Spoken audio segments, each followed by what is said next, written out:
Okay, we're beginning with the June 2013 Regents exam. The first question says a market research firm needs to collect data on viewer preferences for local news programming in Buffalo. Which method of collection is most appropriate? A census is for a whole population. Now, it would be very difficult to go through and collect all of Buffalo's. So maybe take a sample of some people and do a survey. An observation, you're just observing something. You're not asking them what they like, you're just observing. And a controlled experiment, you're actually having two groups, a control group and an experimental group. And in this case, you just want to ask what their preference is. So you want to send out a survey and to a sample of people. Number two, ask for the number of degrees when they give a radian measure. Now remember that 180 degrees is equal to pi. Think of your circle. Here's pi. This is 180 degrees. So if we want to get rid of the pi sign, it's going to go on the bottom. And you're going to multiply by 180 over pi. Cancel out your pi's, multiply across and divide by 5, and you get 288.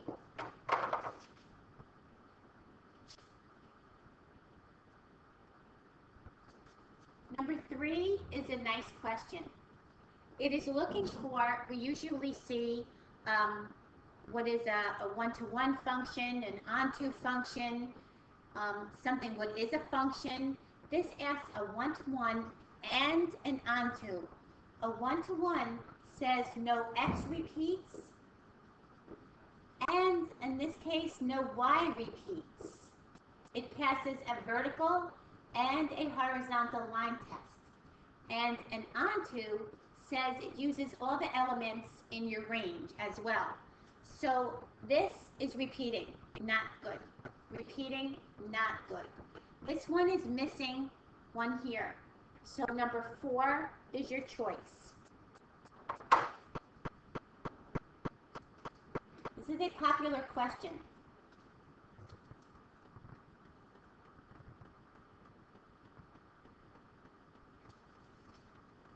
Here is one of your series and sequence questions. It says the first 8 terms. Well, they already gave you the first 4, so you need 4 more. Now, you can use your formulas, or you can go ahead and just find the terms. Since this is a sum, you know that you want to find your difference in here, and you want to see if it's can add or subtract it, or you can multiply it. So, because they didn't tell you if it was your arithmetic or your geometric. So you look to see what can you add to each one, and you realize you can't, but you can multiply them by a negative 4. So this is your ratio. Here's your negative 4. So now you know you have a geometric.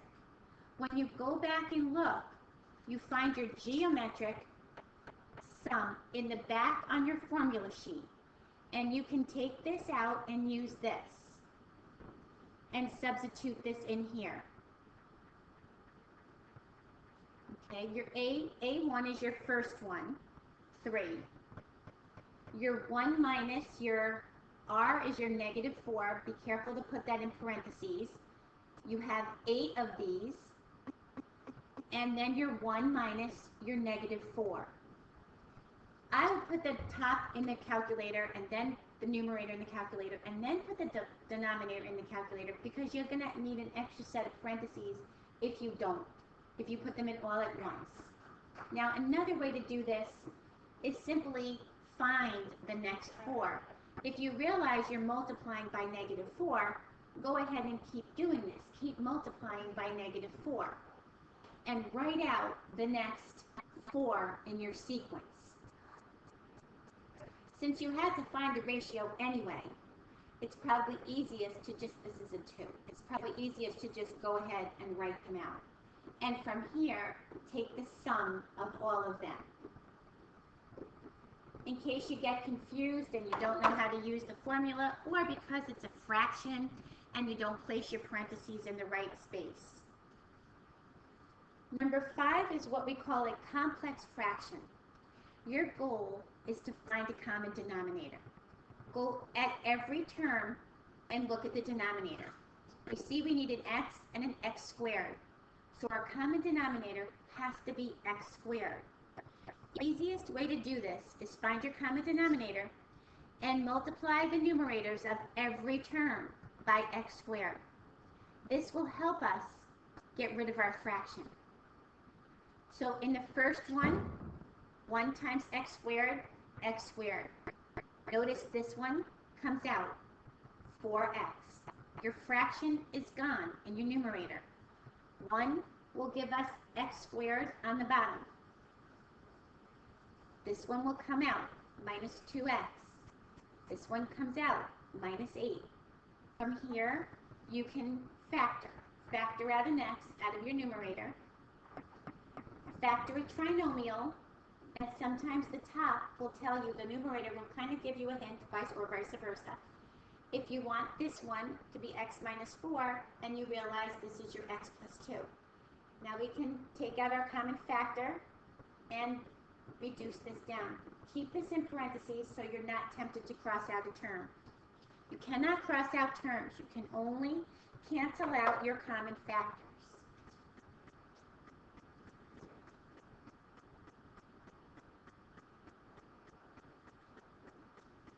In number 6, we're looking at a trig graph. Now, key to this is where it starts. So if you look at the sign of 0, you get 0. If you look at the cosine of 0, you get 1. So this guy is a cosine curve. Normally, it comes up here and starts. So we know we changed our amplitude from 1 to 2. So your amplitude is a 2. You also went the opposite direction. So there's a reflection in your x-axis, which makes this a negative 2 cosine something. So you can kind of get rid of your signs and look at 3 and 4.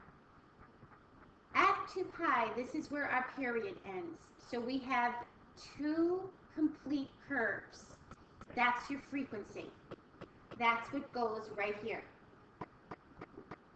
So here is your 2 cosine 2, and we'll put an x here. 2 cosine, negative 2 cosine, 2x. We got 2 cycles in 1 period in 2 pi. The 1/2 would mean that our curve would only be halfway there. Halfway there.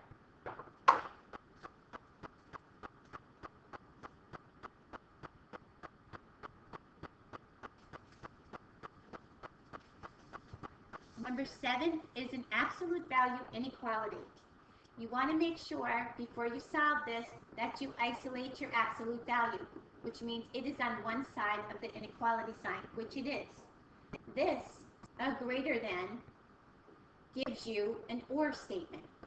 Even misspell this, say greater, so that you know when you come out of this, you have a positive side,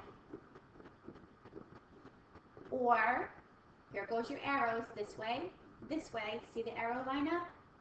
This arrow is going to come out and go this way, and then we're going to take the negative of that and solve both of these. So once you solve this, this is going to be x is less than negative 2, and when you solve this one, x is greater than 3, and because it's greater than and less than, not equal to, they're all open, which they're all open circles here, and you're going to choose choice 1. Now, if you didn't really know how to process this, you know that it's an or statement because it's greater, so we can get rid of your and statements. Now, between here and here, the biggest difference, because these are the same, is the 2, or right to the left or to the right of it you can test. I would test the 2. I would put an x of 2 in here, and then I would see where that falls. So if this is my 2, this becomes 4 minus 1. This is 3. Is 3 greater than 5? No. So I don't want the 2. So therefore, I'm going to check just a little bit further and see. I don't know if I want to go to the left or to the right. So maybe you want to check the 3.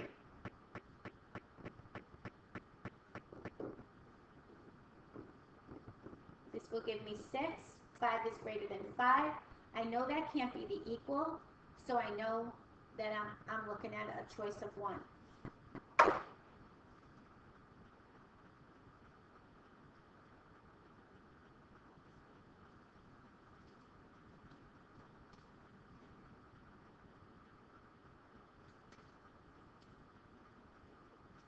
Number 8 is looking for the range. Remember, the range are the y values. The x is the domain. Easy way to tell: domain, range, x, y, alphabetically. So the range is from here and it's going all the way down. It's stopping at the 0. So I want anything that's less than or equal to 0. We don't want the x's because the x would be a domain. Less than or equal to 0 is what we're looking at. And in notation, it's your negative infinity to 0, if they were asking interval notation. And sometimes they do ask interval notation.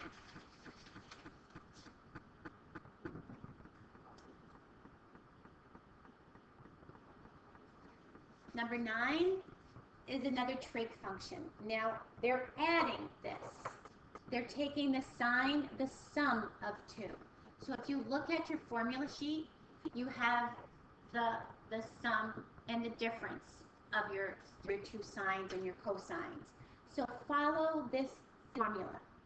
I would start with the formula that they give you, and I would go to the back and pull that out. You've got the sine of A, cosine of B, plus, make sure you look it up, cosine of A, sine of B. This is your A, this is your B. Now plug them in. Sine of theta, cosine of 90. Plus cosine of theta, sine of 90. And the cosine and the sine of 90, you can even do right in your calculator. Make sure you're in degrees before you do this. This is at the 1, this is at the 0. So we substitute in the sine of theta times 0 plus the cosine of theta times 1. This comes out, and you're equal to the cosine of theta. Easiest way to do that. Just follow your formula. Here's another one, number 10, and they have these points lying on the graph of a function. If y is inversely proportional to the square of x, remember inversely proportional says you multiply. So if y times x squared for 1 is going to equal to the same product of the second one. So I would pick these nice 2 points and take your y values. Your y is, in this case, 3. Your x is a 2 in your first one, squared. Your y value, you don't know, that's your d. And your x is your 6 squared. And then you work this through. And divide by 12. And you're going to find out that y, divide by 36. And you're going to find out that y is 12 over 36. And they reduced it to 1/3.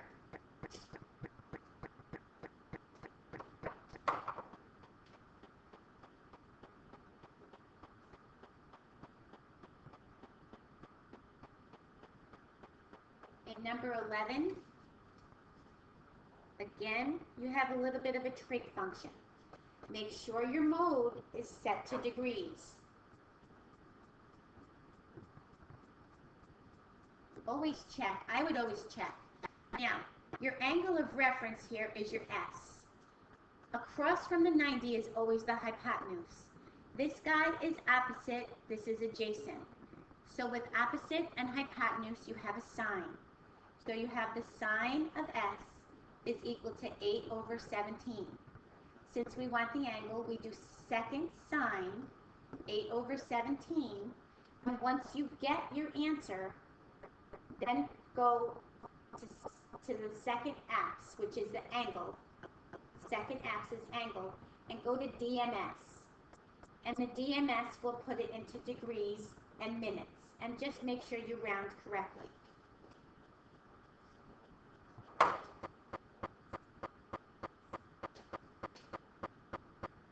Number 12 is looking for an ordered pair in your solution. Now, this is kind of tough to put in here because you don't have a nice formula to put in on the first one, but do a nice substitution for this. I would take this one and solve for x. So add x to the other side. So x is equal to 3y. When you see the x in here, substitute in the 3y and rewrite this. Don't forget to square it. So you have y squared minus 9y squared. Combine these. Move the 32 to the other side. Divide by -8. Take the square root. Remember, when you undo a square, you get a positive and a negative. So y is equal to plus or minus 2. Now, go to your choices. The only one that shows a plus or minus 2 is this. So you kind of got lucky. You didn't have to find the x. But normally, we would bring this down and we would solve this for x. But this time around, you didn't really have to.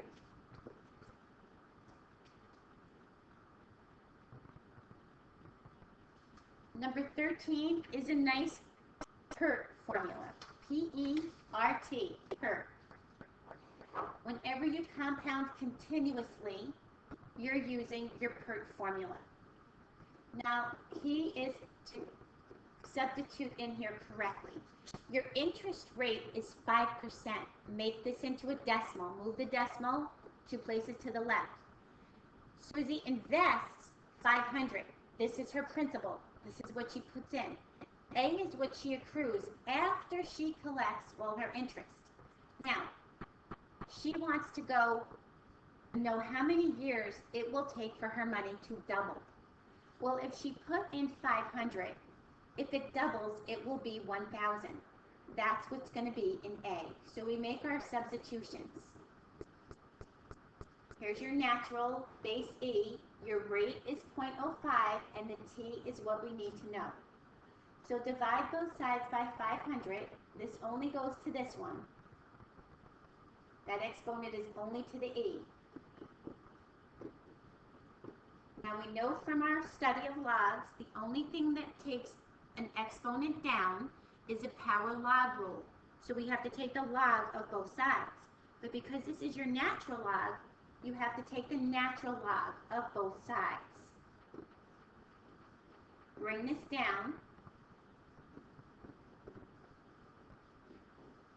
And here's one of your properties that cancels out to 1. Divide by 0.05. Put this in your calculator, and you will come out to be, and round to the tenths. Make sure you go back and look where to round to. Okay.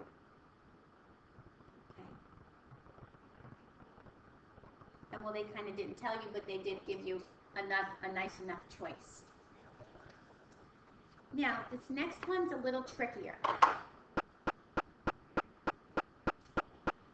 If n is a negative integer, which statement is always true?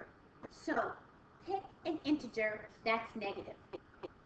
Stay away from the -1 if you can. Pick something else. So I went with -2. Now substitute them all in. So for instance, in number 1, I'm going to substitute in my -2.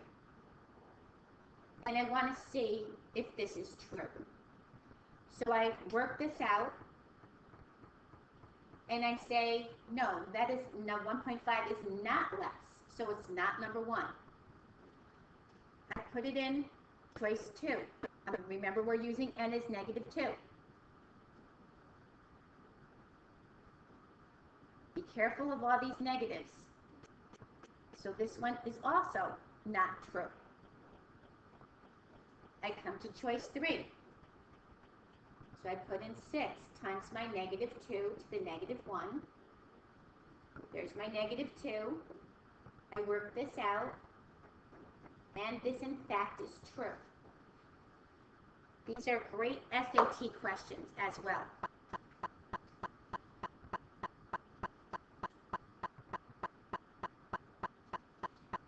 Number 15 is a summation.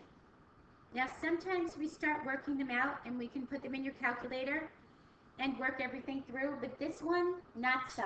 Because even though k is the variable that's changing each time you go around, they gave you another variable.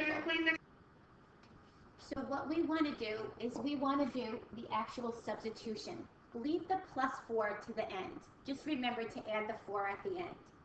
So we're going to start and go through. Each time we go through, we're going to substitute k. We start at 2.